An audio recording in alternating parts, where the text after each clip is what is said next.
Les familles sinistrées de la catastrophe de Mbankolo bénéficient de la magnanimité du chef de l'État. Des dons en matériel de première nécessité et denrées alimentaires leur ont été apportés ce 13 octobre 2023 par Paula Tangandji, le ministre de l'administration territoriale.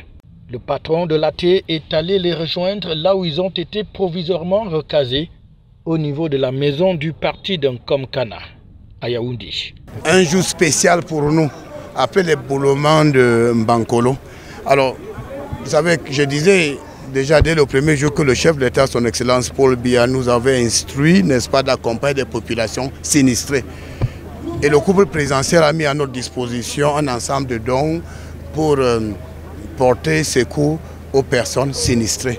Alors vous voyez le matériel de couchage, donc il y a les matelas, il y a les couvertures, les denrées alimentaires, les kits sanitaires. Et donc c'est le matériel d'accompagnement. En cas de sinistre, il faut les accompagner.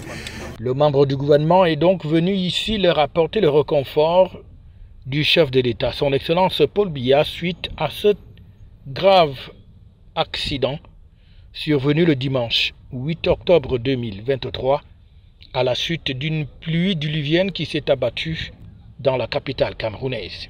Et pendant que le gouvernement est en train de prendre des mesures pour le recasement de ces populations, une cinquantaine de familles a déjà déclaré être volontaires pour partir définitivement de ce site dangereux.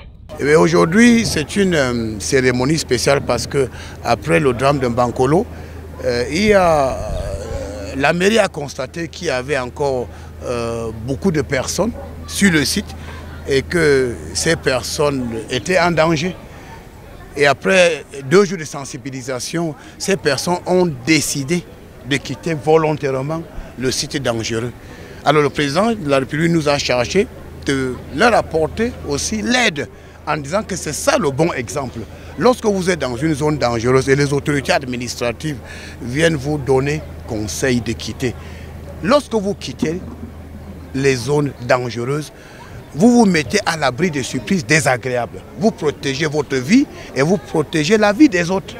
Donc aujourd'hui, qui est une journée internationale consacrée essentiellement pour la réduction des risques de catastrophes, nous avons voulu faire passer ce message que le chef de l'État a donné instruction à tous les gouverneurs de région de retracer et d'identifier les zones à risque afin d'amener des populations à quitter ces zones à risque.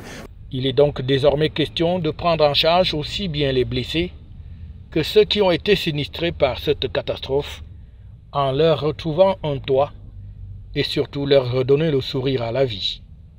Et pour ce faire, le gouvernement a le pied à l'étrier pour que cela soit fait dans des délais qui, on l'espère, ne seront pas très longs.